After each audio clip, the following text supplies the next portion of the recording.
Lemon Amiga presents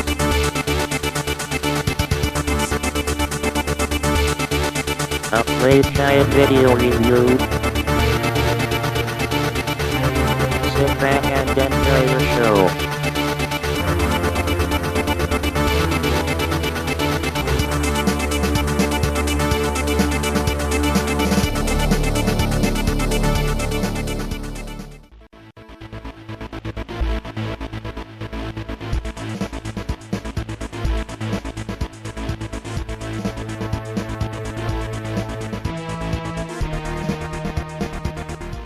Hey there, welcome to another Lemon Amiga Playguide and review. This time we're checking out Zeewolf 2, designed and developed by Binary Asylum and published by Pinnacle in 1995. You can see the game opens with this introduction, which gives us the coders and the developers of this game, and we can see that Andy Wilton was the original coder of Zeewolf, from which the engine was taken. And this is an update, and it's slightly faster than the original, as we are about to see, and we will get to know a little bit about some of these guys a little bit later on. From the options we can choose mouse or joystick, and I prefer the joystick for this, so let's just start on mission 1, and it gives us a mission briefing, and that tells us all the basic information that we need to know. In this case we need to get rid of some mules, and mules are unarmed tanks that we can use for training, and just like the original Zeewolf game, it gives us an easy start. All we have to do is to blow away these unarmed tanks.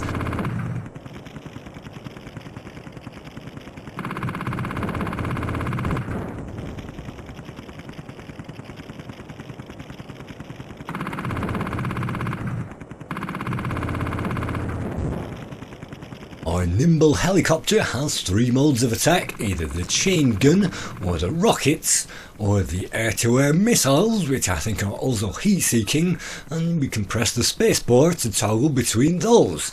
And all we have to do is to destroy all of the red dots on the very first level to complete it, and it's a case of learning how to control this aircraft and also how to attack that enemy.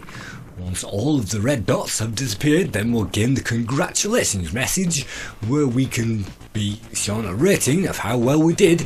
Targets destroyed 7, and at the end of all that we'll also gain a dollar value for all our destruction. And then the password opens up to mission 2.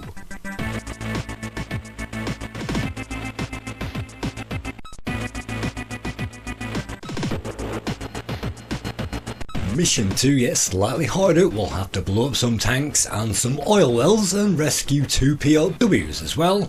And so, just like Seek and Destroy and even Desert Strike, we will have to go in there all guns blazing. But we can't do that with only 20 bullets.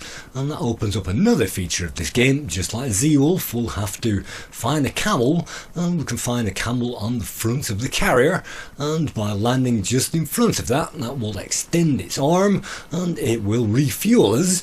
And while it's doing that, we can also use the cursor keys to push up and down to move these targets, and left and right to refuel and rearm. And so by pushing in the right direction we can then tool up and set off, and in this case it's just the same formula. We'll have to find those enemies and destroy them before we take on those POWs.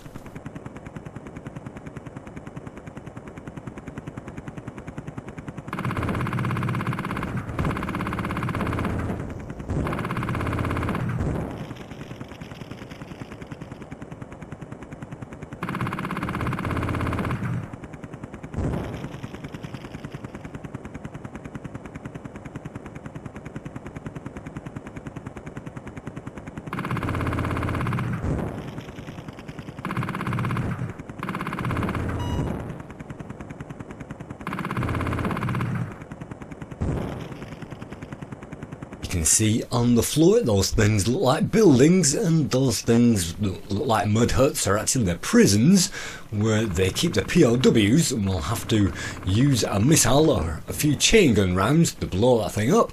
And now that we've got rid of all of the enemies, that's the last thing to do on the level.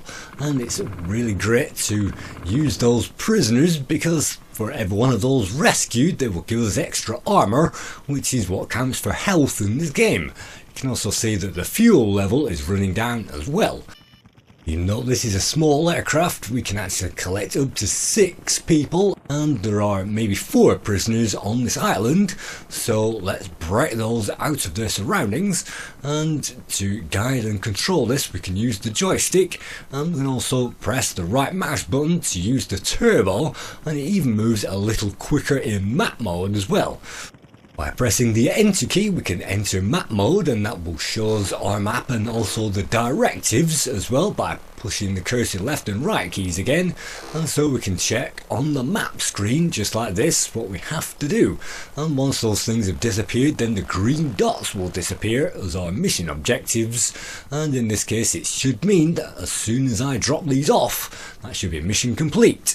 You have to rescue all hostages to the drop-off point, which 90% of the time is the carrier, and X marks the spot, and then hopefully that's mission over.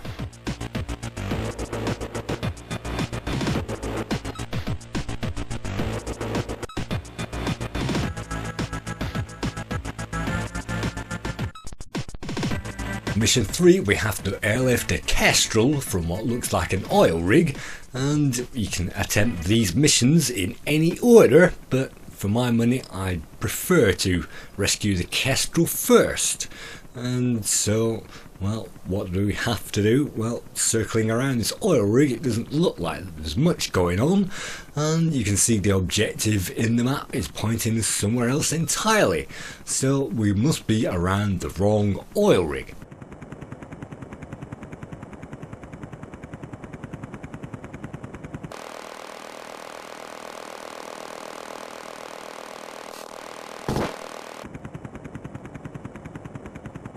If any of the mission objectives should come under enemy fire or even friendly fire and those get destroyed, then that's an instant mission over, and that means that we can press the escape key and that should restart the level. And I think if you press the Q key, then that will quit the game, and that is not a very good idea, but pressing escape means that we can continue without losing any lives. But the armor level will return to the point where it was before we pressed escape, and sometimes if the mission objective is blown up, then that will mean that we have to escape, or the game escapes for us. We can press the H key over any object which is collectible, and that will pick that up, and once we hover over the correct spot, hitting H rapidly over the carrier deck should drop this item, and H will unhook it. And sometimes it's best to press the G key and hover with your gear down over the carrier, and that saves us wobbling around, and that's a great tip to remember, because if you don't lower your carrier gear, then unfortunately it can be difficult. But as you can see, this game plays relatively smoothly, even though we are playing this on an Amiga 4000. I think the upgraded Amiga 1200 plays at this speed, and of course holding down the right mouse button puts us into turbo mode, which speeds up this game even more. But for now, you can see we are blowing up all of those targets, and let's just use the fast forward to fast forward through the game.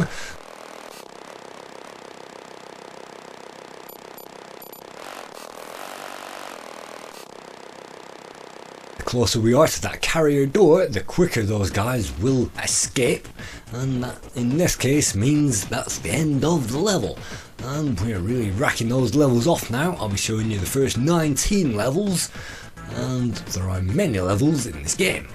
And as you can see, mission 4 is to neutralise the enemy, as most of these missions are, and it's quite fun jetting around the landscape doing that. And we are under attack right from the get-go, which means some of these missions are a challenge right from the start.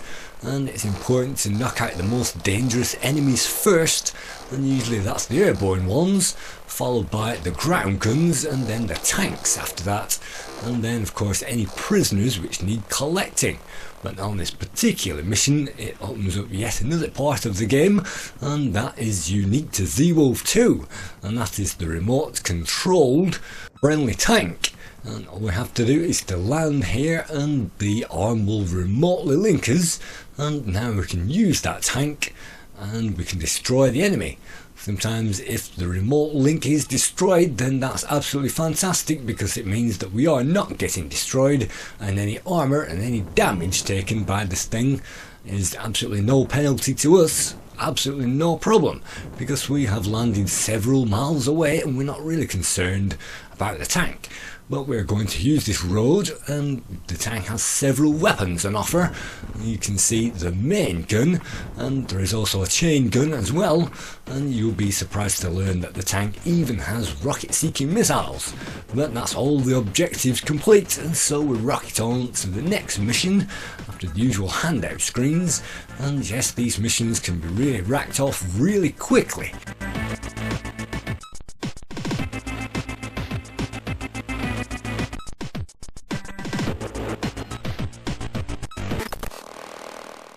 As we go deeper into the game, the missions will become more interesting and sometimes a little bit more complex as well, but for the most part we have to maintain the map screen and press the left and right cursor keys to move between the objectives. In this case I've noticed this is one of the objectives that we saw on the introduction, and it's a nuclear power plant. We'll have to blow up all of these guns, and it's best to fly around in circles before those guns have time to swing around, and that means none of the bullets get on target.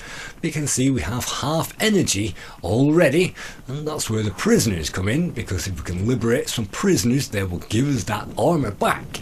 And in this game we get a time to plan ahead and to think ahead, and also to avoid things, and sometimes you cannot avoid things unless you use the right mouse button and rotor power your way out of danger. That hasn't really worked, and we're still very low on armour, so what we have to do hopefully is explore all these buildings, and in the block of flats we should find some prisons to liberate. You can see a landing craft has landed, and events run in real time in this real time shooter, and sometimes things on the other side of the map can have an impact on our chances to complete that mission. In this case, if we didn't blow up these landing craft in time, they would destroy the buildings and the friendlies, and those are the guys that we need to rescue, so we better get on and rescue those.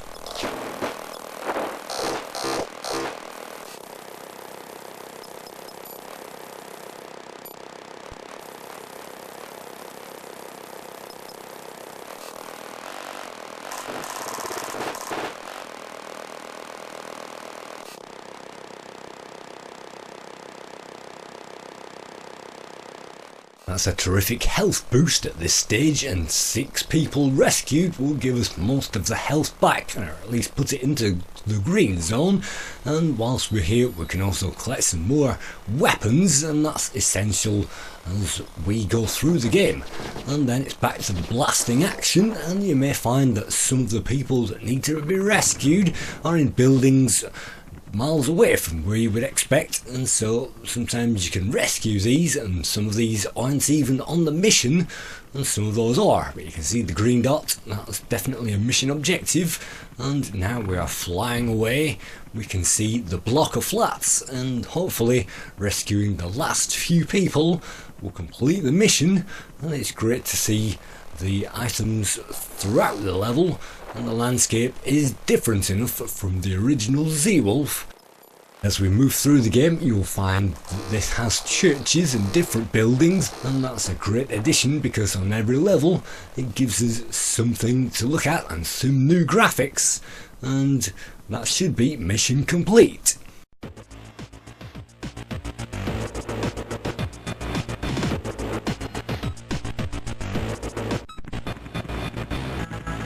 On mission 6, it's an escort mission, and escorting things to a target is sometimes more dangerous than it would appear, because if those things fly directly over enemies, those enemies can gun them down. That means sometimes the mission objective isn't even possible. So for escort missions, the very first thing to do is to get the heck away from those aircraft as quickly as possible, and then they don't follow us, because if we leave those behind they will hang around. And now you can see the flight path on the map. Will simply follow that flight path all the way down and blow up everything which is standing in the way of that raid.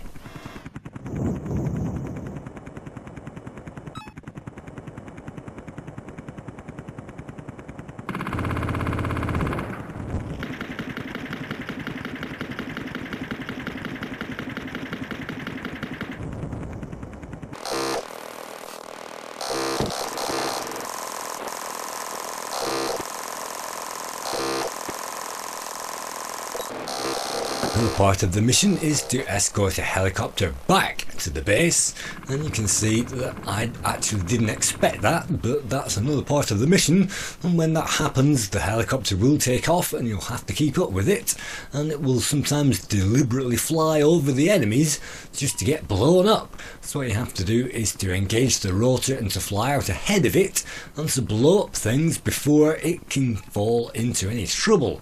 In this case we find a lot of enemies, and some of those are tanks that are amphibious, so I'll have to blow those up, and in this case I've carved my way through those helicopters, so hopefully this thing can land.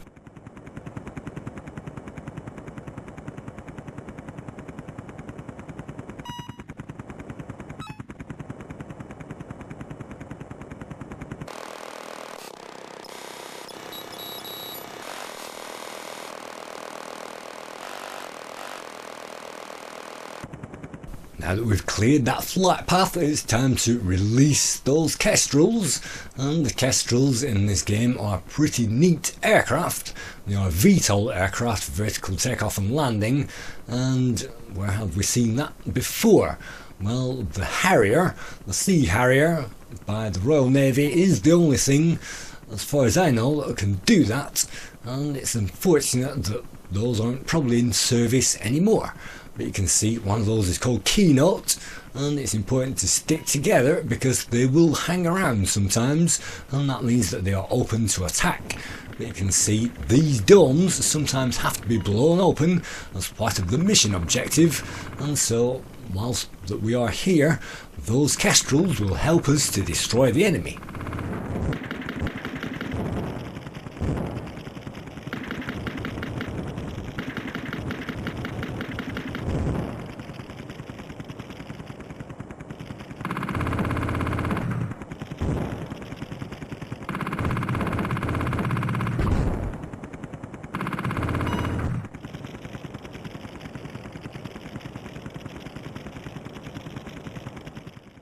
With the enemy destroyed, the last thing is to zip all the way back to the base again and then land, and then that should hopefully be a mission complete.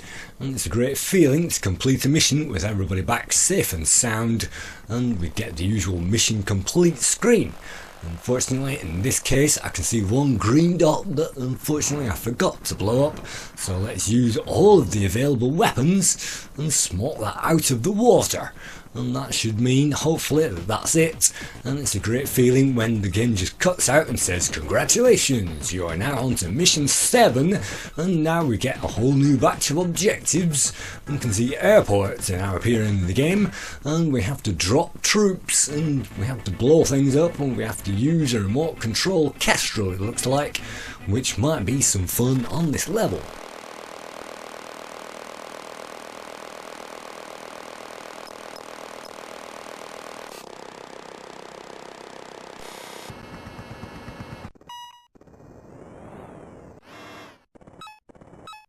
Learning to fly the kestrel is another art in the game, and on Zeewolf 2 if you manage to complete the game it let you fly around the game in a kestrel, which was amazing to try and complete it like that because it's a different kind of an aircraft, and these things in Zeewolf 2 handle more or less like the Zeewolf, and they aren't as much as a handful. and you can see that that thing has a chain gun, and it also has the same rockets and the same missiles as we do.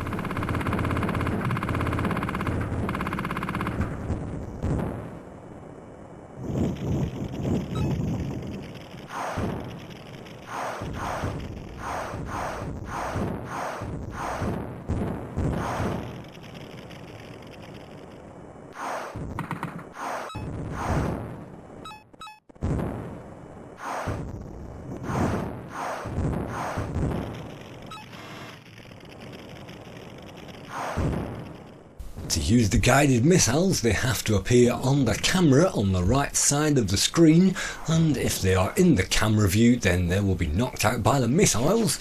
You can see we did have 50 ordinary rockets to fire, and we are selectively using those because of course this thing takes any damage, it's no problem, but I'm trying to maximise its use and blow away the enemies, and if we get stuck we can always land again, and that will transfer us back to the Zeewolf, and then that means we can check out our objectives, and hopefully our objectives in this case mean blowing away a few more enemies, and then having done so, of course that's the usual formula in the game.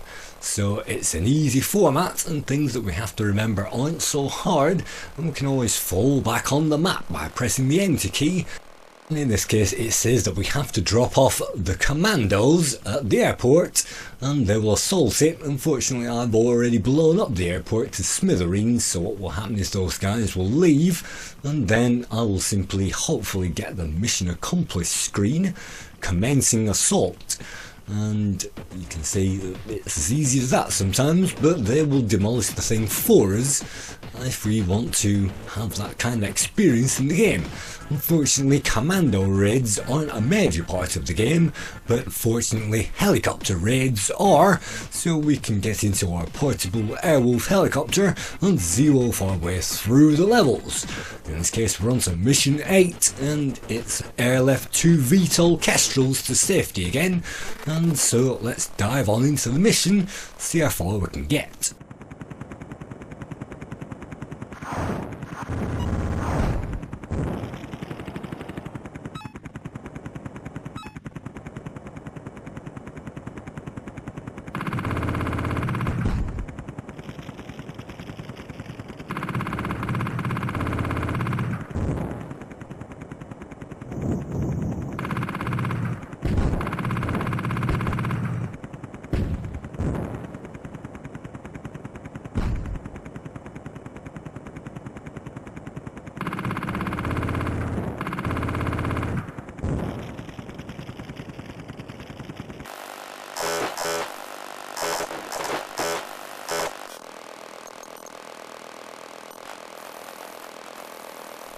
By pressing the fire button whilst we have our gear down, we can perform a hop, and that gives us a little bit of boost, and that saves us taking off and landing again, and that is really great. And so you will see me hopping around to collect prisoners, and according to the brief we are supposed to drop them off on this pad on the airport, and it's a very scenic view, and it also gives us a very welcome ammo top-up camel, and so we will get those armaments back, and it's a great feeling to get full armour and full armaments as we set off through the level. And don't forget we still have to carry something all the way back.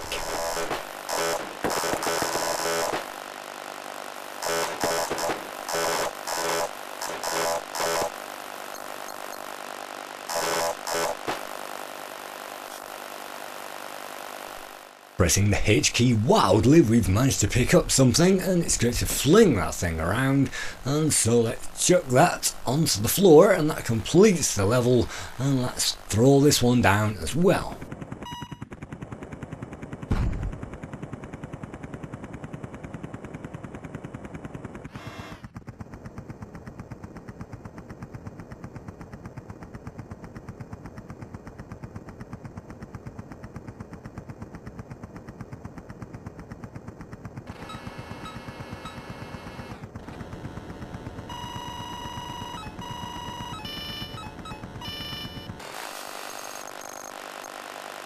Zeewolf and Zeewolf 2, it's very tempting to go in all guns blazing and to blast the bejesus out of all the enemies, and that's probably the most fun part.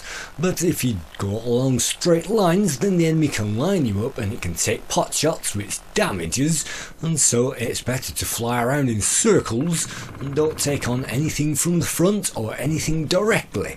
And that means that we can encircle things, and very, very, very lucky to get away with not crashing into that obelisk. But you can see directly attacking the enemy means it shot us out of the sky, and that is the hard way, or rather the easy way, to get killed. So try to avoid frontal confrontations at all costs.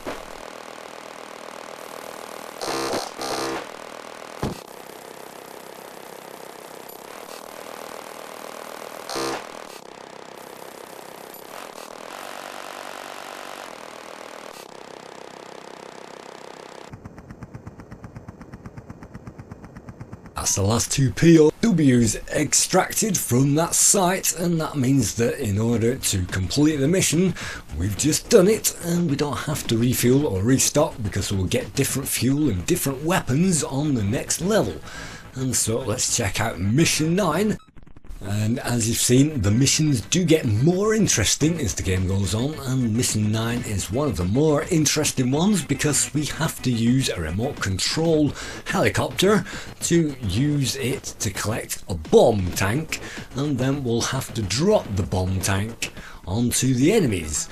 And there is also a greenhouse to blow up as well, and of course the usual energy giving POWs.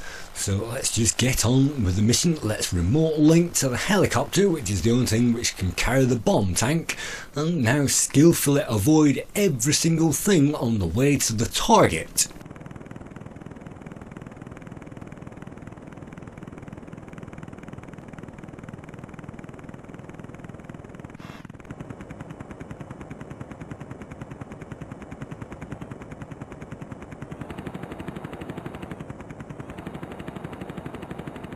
Being swamped by enemy helicopters is very handy, and so we'll have to find the bomb location very quickly. That's the location which appeared on the briefing, and I think if you press H at the right spot, let's lower the landing gear and land, and let's aim that weapon, and when that happens then the tank will blow up.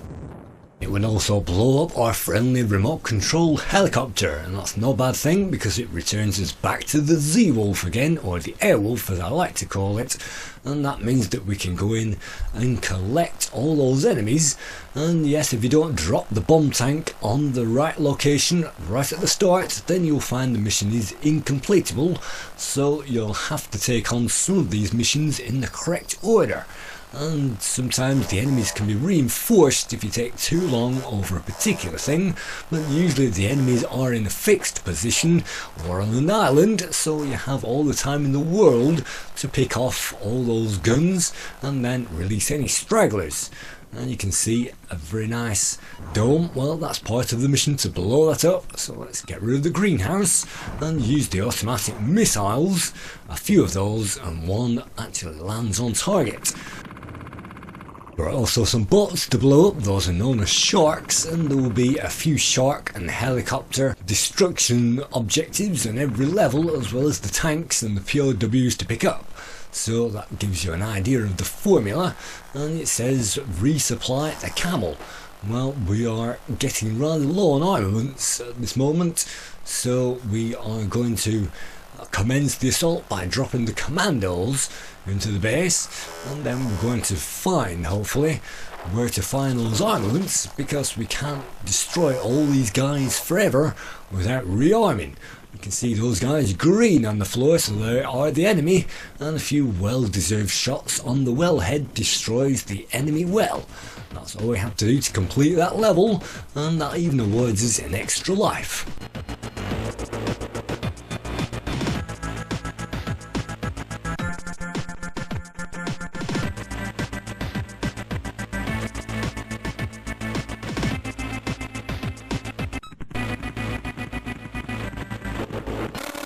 With Objective Mission 10, it gets even more interesting. This time we don't have to blow anything up with a remote controlled helicopter guided tank. This time we simply have to survive. And on this mission we are given precious little to start with. As you can see, 67 bullets isn't really going to get us very far, and that camel didn't have much in there either. On this level we will find 4 domes, and they contain, well, one of them contains bullets, one of them will contain rockets, one of them will contain the missiles, and the other one will contain a random batch of everything, and we only have enough bullets to blow our way into one dome at a time.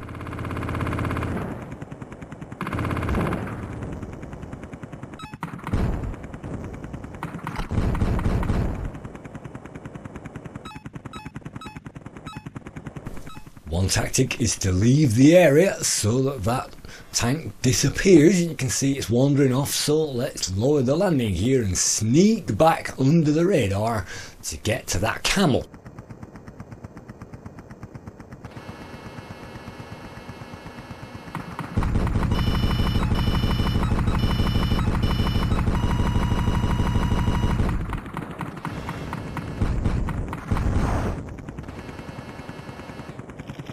With no alternative but to take that damage, we got our asses kicked trying to get into this thing and trying to get the missiles, and unfortunately it's got lots of fuel, but I think I've cleaned it out of all its inventory. Well, no, there is still a few missiles to go, so that is only just enough missiles to get us into the next dome, and we'll have to avoid attracting attention because we haven't got any of those to waste.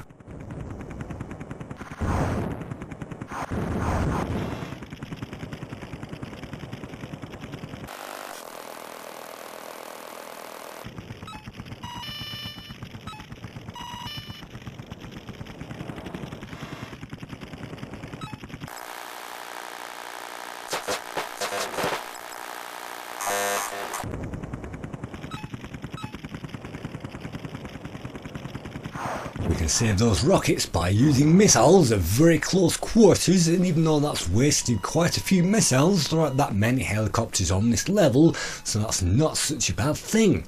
And so it gives us a few more bullets, and we still haven't got enough bullets to kill the enemy, so let's try to free a few more of those POWs to save health. Unfortunately, I got killed trying to do that. So that means that we still have precious little in the way of bullets left to break into these domes, and if all else fails you'll have to crash into those at high speed, and sometimes you can crash your way into them, but for the most part it's best not to do that, because lining yourself up trying to crash into the domes isn't easy, and it's pretty fruitless and pointless at the best of times.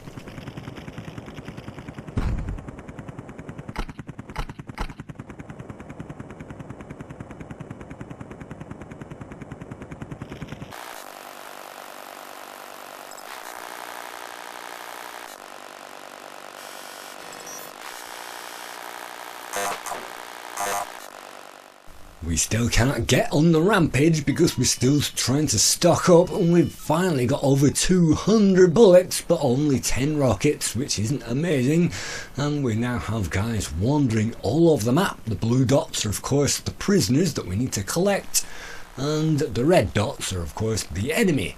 So let's connect with another remote control helicopter, because this helicopter actually allows us to not only have a few more bullets for free, but it can also collect a lot more of the POWs rather than the 6 that we can carry in the standard helicopter.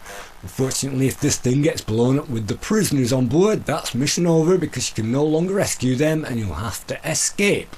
But luckily we've managed to rescue those, so that means that we only need to rescue the last few, and I'll use the Zeewolf to do that because it's going to be a lot easier and a lot safer than risking them with a helicopter which simply does not have the power, the firepower, to take care of itself.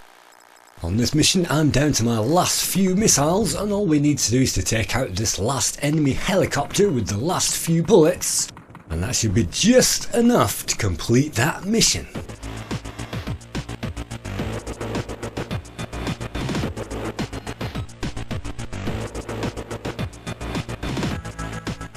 Mission 11, and enemy marines are attempting to take a canal, and for this it means that we have to destroy 8 sharks and a frigate as well, and all the landing craft. And so this is very much a navy mission because we'll have to fight things on land and sea. And so the first thing I would like to do in a hard mission like this is to get rid of some of the hardest targets whilst we have all those weapons. And unfortunately I forgot to get the ammunition, which means we only have the chain gun left. But if we get rid of the big gun at the front of the frigate and then the radar tower, it means that it can no longer lock on to us, and that means it's basically useless. And so if we can't disable those things, we can always blow them out of the water.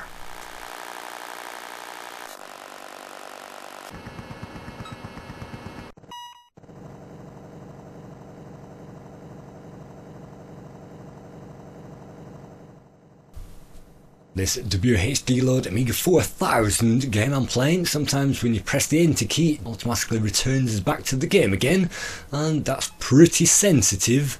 And it wasn't that sensitive of course if you have an Amiga 1200 or a 500, and that's just a quirk of the game which I'm playing at the moment because I'm using a fast CPU.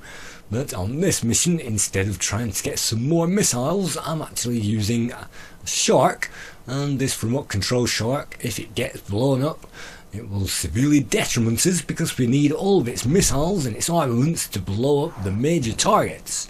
And if it gets stuck on rocks or on the ground like this, then unfortunately we'll have to restart the mission all over again, and yes, I have done that, so I'm trying not to do that on this particular playthrough, and easy does it as we squeeze through these targets.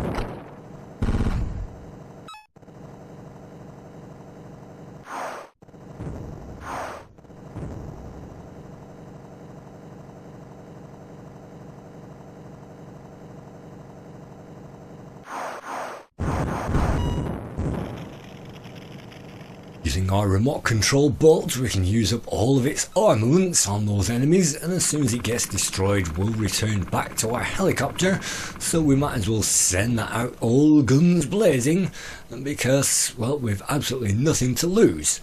And I think you press a key on the keyboard to detach the communication from the remote control item, but I like to blow it up anyway, and that's one way to return back to the helicopter.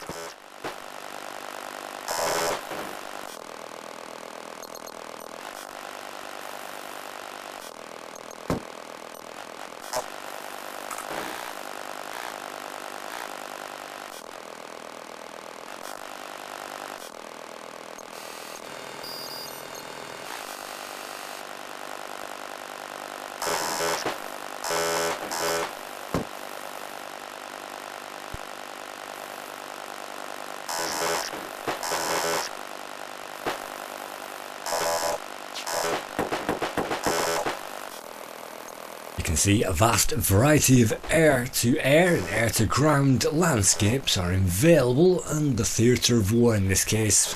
Even farmhouses are involved, and we will find different territory, the usual grasslands and also deserts and snow levels as well, which were not in the original Zeewolf. And taking care of all those items, we notice that all of the mission objectives have been destroyed, and yes, we don't really need to go around blowing everything up in sight. We can cherry pick the mission objectives, fly straight towards those and get those out of the way. This particular mission is another interesting one because we aren't given much ammo whatsoever, and we have to use our ammo wisely to destroy the vehicles which the enemy has captured.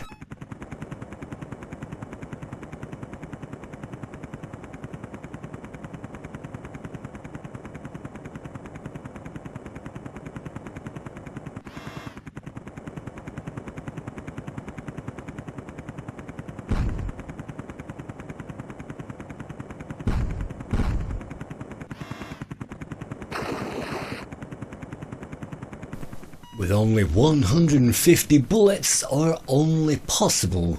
Recurring occurrence is the fact that we cannot destroy anything, so what we're going to do instead is drop these tanks into the water. That will mean that they will be destroyed, and that is actually the only way to complete this level, and I found this out the hard way, having retried it with the passwords until I got it right, because it's a very hard level until you know the trick. And once you know the trick, it's actually very funny to lob things out into the ocean and watch them sink without firing a single bullet. So let's conserve that ammo. Let's try that same trick on the next target, and of course weave in between those enemies so that we can avoid getting hit.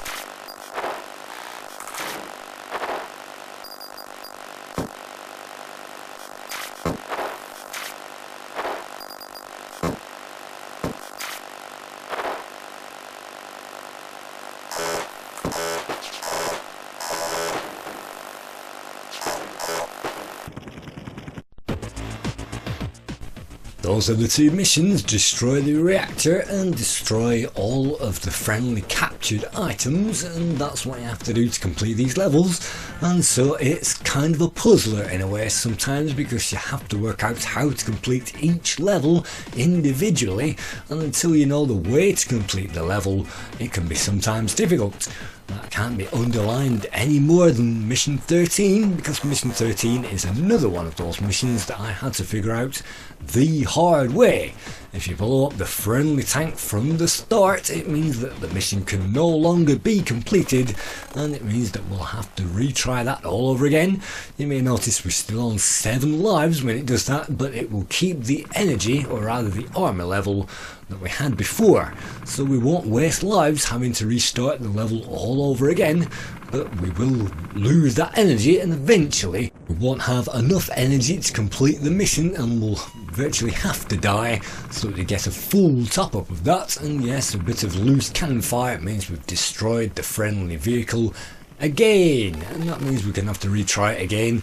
And even though I retried this level many times before, and I know that we're supposed to save the friendly tank for fact, I still cannot do it, even though I know that that is the formula to complete the level. And you can attack the friendly tank from any angle, forward and reverse, and as long as you rush in there and defend it against its major attacker straight away without any crossfire, then you will lose that level.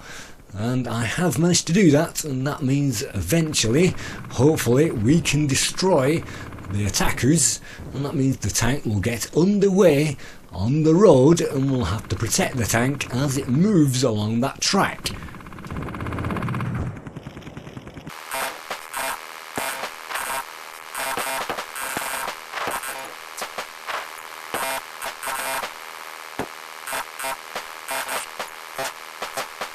A new item of scenery on this level is a harbour, and we can blow that harbour to smithereens.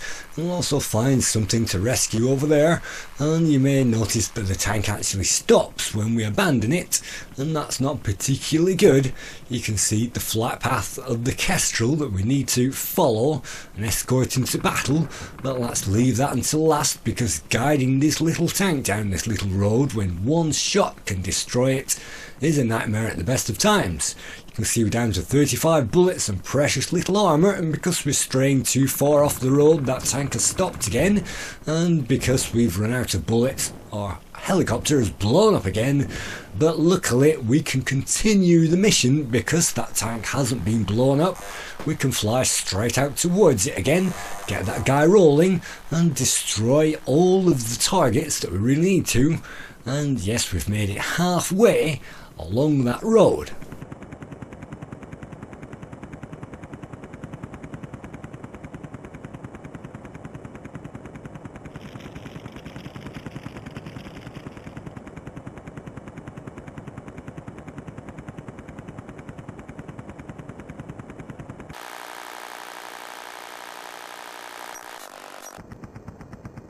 Once our tank is back, then the Kestrel will take off and start its bombing run, and from here we can get some supplies.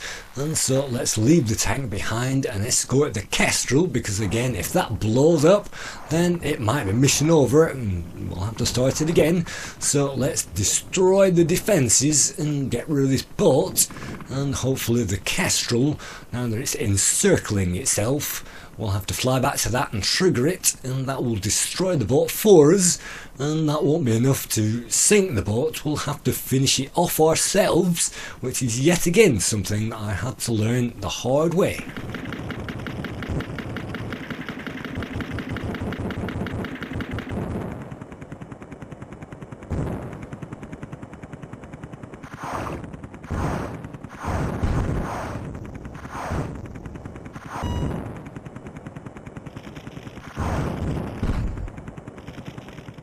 I think the missions in Zeewolf 2 are more interesting than Zeewolf 1, because we don't have to simply go out and destroy a set number of enemies. We have to destroy the enemies tactically, and sometimes the missions have to be done in an order, and sometimes, like Powermonger and all the hardest games, we'll have to attack the levels in a particular way, otherwise we'll get slaughtered.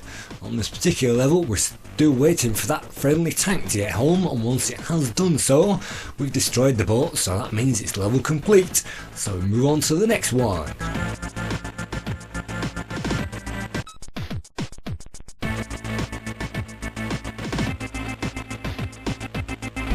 Mission 14 returns us thankfully to more easier territory and more familiar territory, and there is an oil rig that we'll have to fly to, and there is also various other targets to knock out, but the main thing about this level is it introduces us to the radar blackouts. You can see our radar is now blacked out, or at least it's got static all over it, and that's because of these things.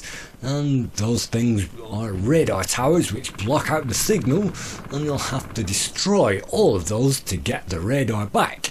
And until you do so, it means we are flying blind, and we'll have to take on the enemies one at a time until we find all those radar stations.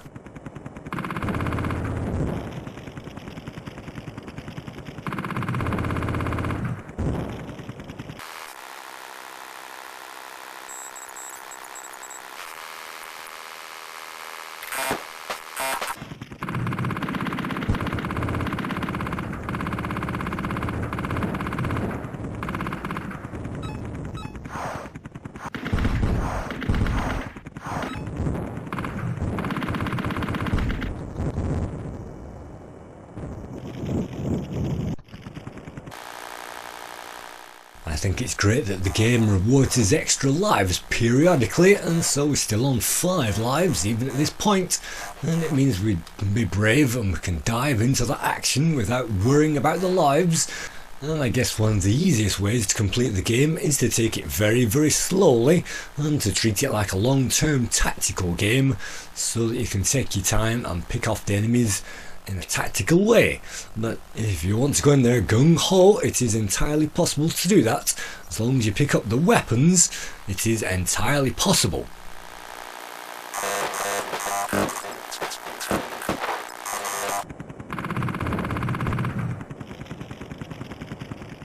With the last radar outpost knocked out, that means that we have the radar back, and unfortunately it means that we've just uncovered the enemies, and they can also see us as well, so that means that we'll have to temporarily leg it with that amount of armour remaining, and we'll have to try at least to find the resupply point, which at this point could be anywhere. And well, we are trying, it seems, to get to the allies on this oil rig, and that will hopefully give us a little more energy. It seems we have no energy virtually remaining at the moment, and that's a dangerous mission to get all the way back down there, and it doesn't particularly work because if you get blown up with the ammo on board, you will lose that ammo and you will no longer be able to collect that same ammo from a camel, so sometimes you can find yourself without the ammunition to continue if you die and get blown up.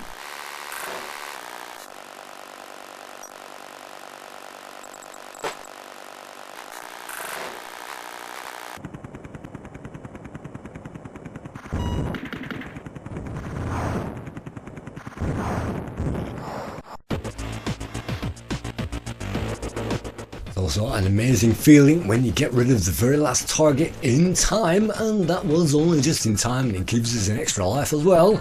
So you can see mission 15, and Elliptico is still on the move. We're in Sudan, and yet again it requires to double up a few oil rigs, and the grey domes are usually friendly anti-aircraft helicopters or tanks or something that we really need, and sometimes it's worth blowing those open. But again, we find another frigate, and the first thing I like to do is destroy that first thing, because they are very difficult to destroy when you're running out of ammo at the end of the level, and there are a few of those to blow up on this particular mission, so let's get on with that job.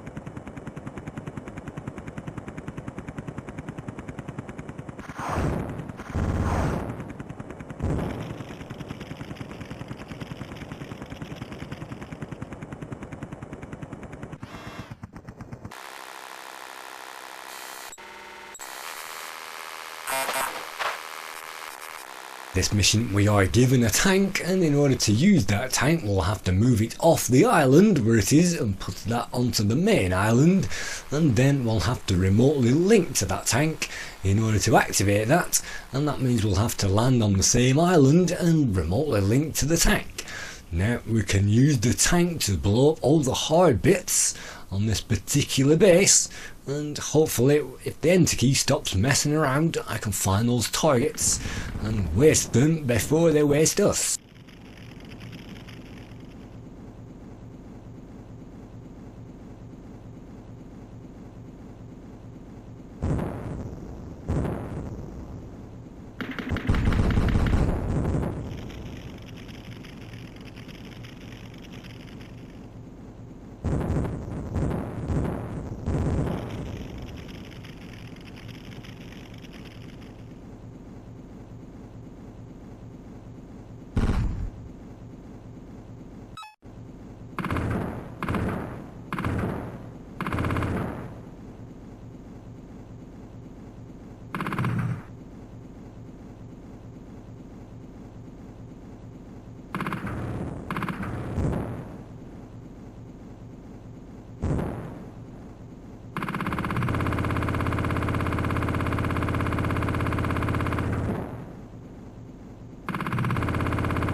Some domes will only appear or will be blown open once you've completed some part of the mission, and sometimes an enemy will spring out of there unawares and will blow you up, and sometimes that will contain something vital. But it's part of the mission objective to blow all these things up, so let's just do that with the tank. Let's use all of its firepower to attack those things head on, and also it would be a good idea to get rid of those portable radar units, and there are also tanks as well which can block our radar capabilities, as we may see a little bit later on. So it's important to take on the most deadly enemies at this stage, and then we can clean up a little bit later with the simple ground guns and everything else that we need to destroy. And that's the oil tanks destroyed, and that's that base destroyed. That's the mission over. And so I like how the game breaks up the easy missions with the hard ones and the interesting ones, and this next one is another one of those interesting ones. General Benway's elite Gamma Force have been cut off, and it's our job to escort those home, bring Benway's boys home. And you can see 4 pelicans at the base. What we need to do is, of course, to destroy the path in front of those pelicans, and if any of those pelicans get blown up, then that's mission over. And in this case I've been playing this for over an hour now, so I don't want to be blown up at this stage, and I'm actually recording this for the Lemon Amiga Games competition. I'm not quite sure, but I think this is as far as I ever got with the game during that playthrough, during that round. So this is, I think, my longest play of the game, so let's continue speeding that up so that we can see more of the levels. You can see the radar has been knocked out and most of the installations have now been destroyed. Unfortunately, if you fly anywhere near your helicopters, they will take off, and if you aren't ready at that point, then they will unfortunately fly into danger, and that means it's basically level over. In the meantime, let's struggle on, and in this case I'm trying to rescue one at a time and leaving the others behind. Maybe rescuing those one at a time is a good idea.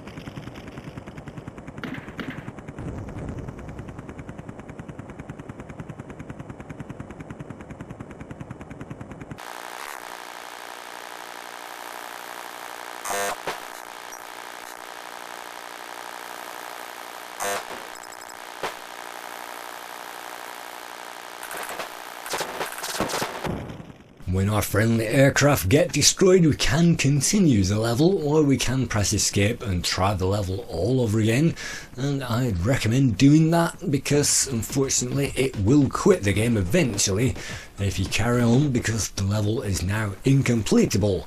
So let's try that same mission again, and some of the fun is trying to survive on these lives and just to work out how best to take on these missions so that you can get through them. And you can see I'm trying again, so let's try to get the whole flock this time together, and let's fly those in a group this time and try to bring the whole herd home.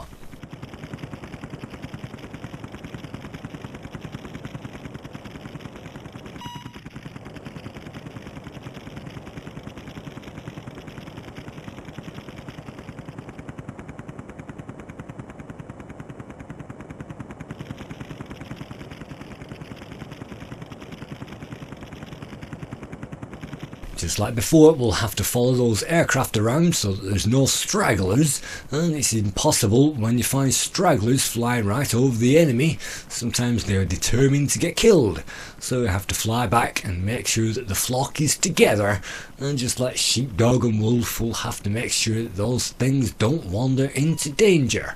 And yes, here we go again. It's great to see the squadron flying together, and it's great to see our plan swinging into action.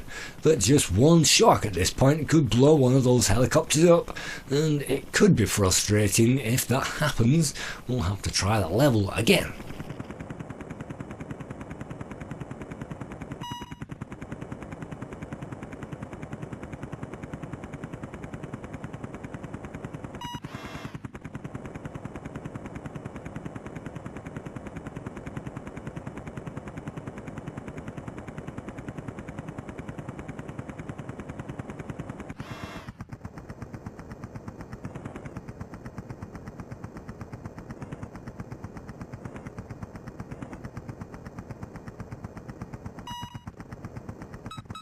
That's all the aircraft safely landed for a change, so we get to move on to that next target, and the next target is on the map. You can see it flashes green. All we need to do is to remove those.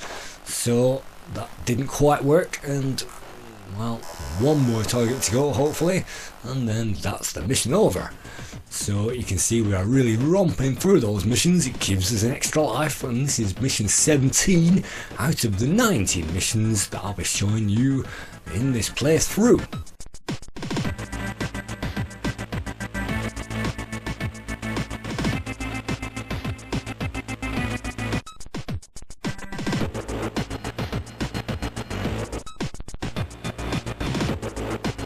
original Zeewolf was coded by Andrew Wilton, and Andrew Wilton actually helped with this game by providing the code, but it was actually coded by Nick Vincent, and Nick Vincent also created Line of Fire, which is a rail shooter which appeared in 1990. He began on the Amiga with the Dire Motorbike Madness, which was a 3D game, and well, that's the closest game to parallel to this one. And he also coded Operation Harrier, which I have recorded for Playguide, but I'm probably not going to show it because it's a pretty dire game. And also the graphics in this game were coded by Paul Kidby, and he also created the graphics for Zeewolf 1. Lastly, the music, which you heard over the title screen, and the intermissions was created by Alistair Brimble.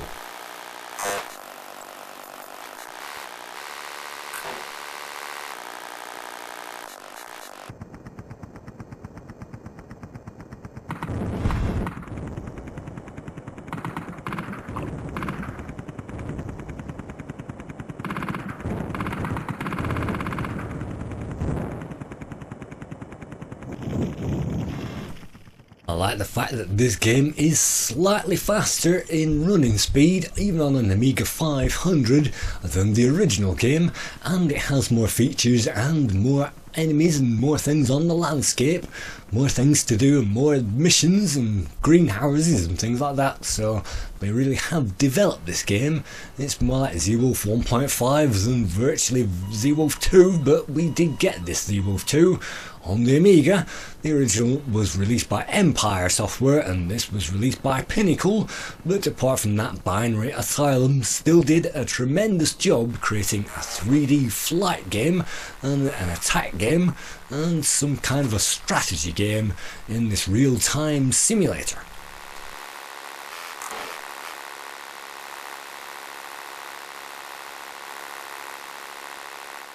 Moving on to those scores, the lowest score came from Amiga User International, who gives Zeewolf 2 73%. Amiga Joker awarded this 77%. The current Lemon Amiga rating is 82%. Amiga Power gave the Amiga 1200 version 90%. And Amiga Computing also awarded this 90%. The One gave it 90%. CO Amiga also awarded this 90%, and a CO Amiga Superstar award, and Amiga Format also awarded this 90%, and an Amiga Gold award, which all those 90% and all those others mean that the average score is 8.5 out of 10.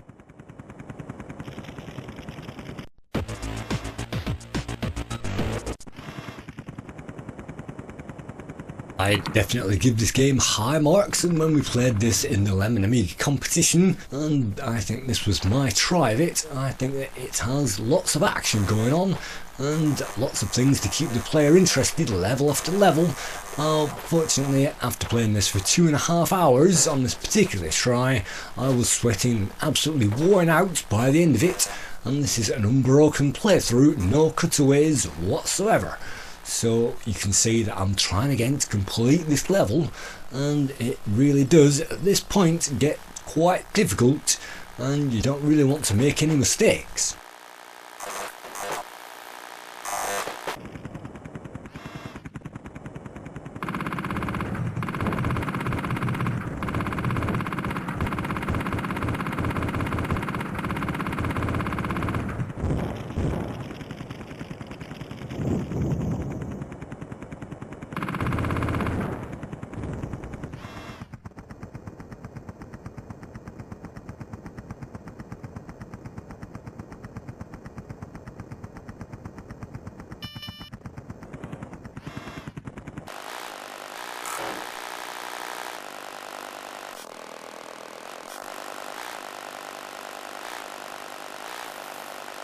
Now I've speeded up this footage. I think the slowness and the smoothness of the game really works in its favour, and just like Hunter, it creates that atmosphere. Simply because the game is slightly slow, it means that we can explore these slowly, and we get the fog of war on the distance and on the horizon, which means that unlike modern shooters, everything is a surprise and we'll have to go by the radar to navigate around the map.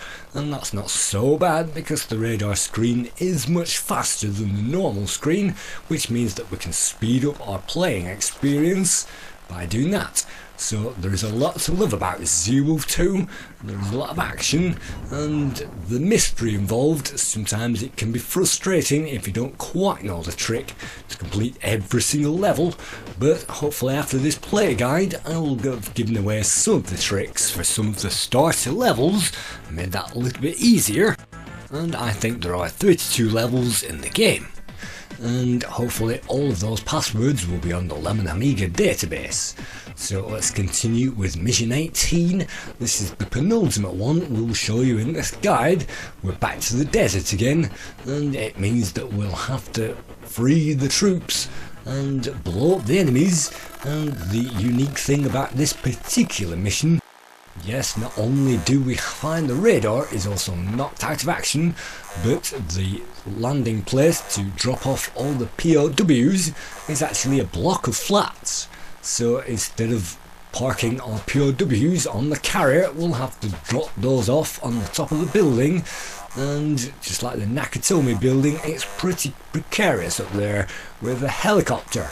So let's just free up those POWs and see how hard it is to land on top of a skyscraper.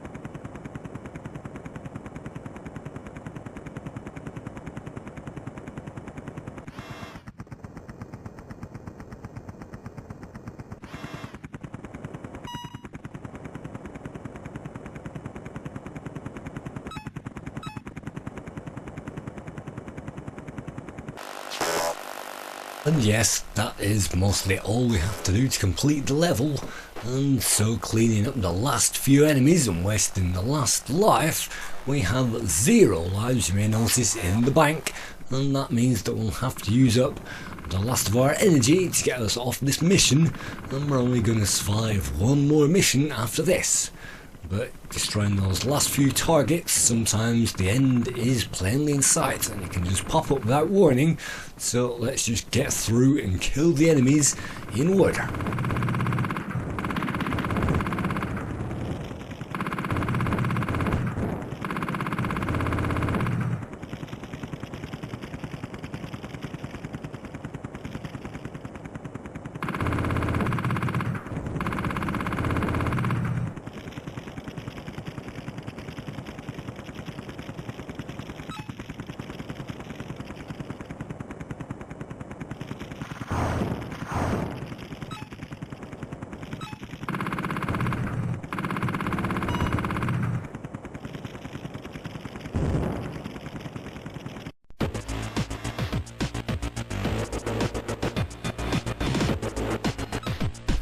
The last mission, number 19, is quite a difficult one because we are in a fortified base full of guns and they will attack us straight away, and we can use a remote control Barracuda to hit the marine units. It calls them maritime there as well, and we have to escort a Kestrel all the way off the island, and we'll have to keep up with that at high speed because if that thing gets blown up, of course that's mission over, and we are given the Kestrel from the goal, so we have no alternative but to battle it out.